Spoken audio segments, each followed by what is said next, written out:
வணக்கம் மக்களே, நான் சத்யவர்ஷா. இந்திய அரசியல் அமைப்பு ஆலோசகராக பணியாற்றி வருகின்றேன். அனைத்து இந்திய அண்ணா திராவிட முன்னேற்ற கழகம்தான் ஆட்சி அமைக்கப் போகிறது என்பது தமிழ்நாடு முழுவதுமே இன்றைக்கு மக்களுடைய அந்த கூட்டம் பிரதிபலித்து கொண்டிருக்கிறது. ஆரவாரமாக நம்மளுடைய அனைத்து இந்திய அண்ணா திராவிட முன்னேற்ற கழகத்தின் வேட்பாளர்களுக்கும் நம்மளுடைய கூட்டணி கட்சி வேட்பாளர்களுக்கும் அமோக வரவேற்பு கொடுத்து அந்த கூட்டம் பிரதிபலித்து கொண்டிருக்கிறது.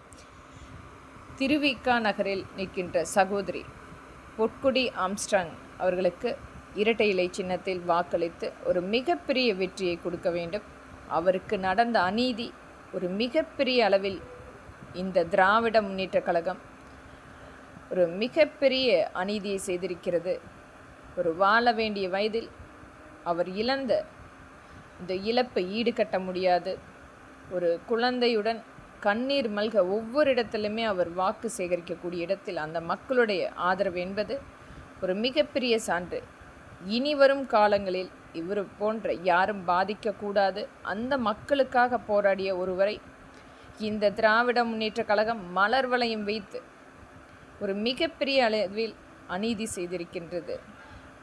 திராவிட முன்னேற்ற கழகம் இன்றைக்கு தமிழ்நாட்டுக்கு வஞ்சித்து 7 லட்சம் கோடி முழுமையாக ஒரு கடன் சுமையை கொடுத்து செல்கின்றது. ஒரு தனி குடும்பம் தன்னுடைய சுயநலத்துக்காக தாங்கள் மட்டுமே செல்வ செழிப்பாக இருக்க வேண்டும். ஆனால் அந்த மக்களை அந்த 3 வேளை உணவருந்துவுக்கும் வீடு கட்டமைப்புக்கும் மக்களுக்குரிய வேலை வாய்ப்புக்கும் எந்த விதத்திலுமே மக்களுக்குரிய உதவிகளை செய்யாமல் தன்னுடைய குடும்பத்துக்காக நம்மை வஞ்சித்து செல்கின்ற ஒரு மிகப்பெரிய கடன் சுமையை கொடுத்து செல்கின்றது. மீள முடியாத ஒரு தமிழ்நாடு இன்றைக்கு கடன் சுமையால் ஒரு அச்சுறுத்தி கொண்டிருக்கிறது. 12 லட்சம் கோடி என்பது ஒரு மிகப்பெரிய அளவில் தமிழ்நாட்டுக்கு வரப்போகிற ஒரு மிகப்பெரிய ஒரு ஆபத்தான எச்சரிக்கை. அனைத்து மக்களுக்குமே இதனால் விலைவாசியினுடைய ஏற்றம் வரக்கூடிய ஒரு சூழ்நிலையும் ஏற்படுத்த முடியும்.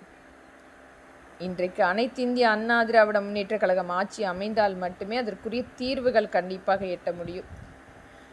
அனைத்து இந்திய அண்ணா திராவிட முன்னேற்ற கழகம் நம்மளுடைய புரட்சி தலைவரால் உருவாக்கப்பட்ட எண்ணற்ற தொண்டர்கள் இன்றைக்கு களத்தில் உழைத்து கொண்டிருக்கின்றார்கள். அவரை போன்று இன்றைக்கு மக்களுக்காக கொடுக்க வேண்டும், மக்களுக்காக அந்த திட்டங்களை எடுத்து சென்று அனைவருக்குமே பகிர்ந்தளிக்க வேண்டும் என்று மக்கள் அந்த 3 வேளை உணவருந்த வேண்டும், வசிப்பதற்கு வீடு கட்டமைப்பு ஏற்படுத்த வேண்டும், மக்களுக்குரிய வேலை வாய்ப்பு தொழில் வாய்ப்பை ஏற்படுத்த வேண்டும் என்று கொண்டு வரப்பட்ட கட்சி தான் அனைத்து இந்திய அண்ணா திராவிட முன்னேற்ற கழகமும் நம்மளுடைய தொண்டர்களும். இன்றைக்கு மக்களுக்காகவே உழைத்து கொண்டிருக்கும் தொண்டர்களை ஏதோ ஒரு சில நடிகர்கள் வேடம் தரித்து இன்றைக்கு அவதூறாக பேசிக்கொண்டிருக்கின்றார்கள். ஆனால் நம்மளுடைய புரட்சி தலைவர் என்பவர் ஒரு சிறு வயதில் அந்த ஒரு வேளை சாப்பாட்டுக்கு கூட வழி இல்லாமல் நாடக கம்பெனியில் அந்த வறுமை அந்த மதிய உணவு என்பது அதற்காக சென்று நடித்து அவரும் மிகப்பெரிய ஒரு நடிகராக வந்து ஒரு மாபெரும் தலைவராக மக்களால் போற்றக்கூடிய முதல்வராக இன்றைக்கு 38 ஆண்டுகள் ஆனாலும் அவரை இன்றைக்கு போற்றி கொண்டிருக்கின்றார்கள். முன்னுதாரணமாக அனைவருக்குமே கொடுத்து சென்றவர்.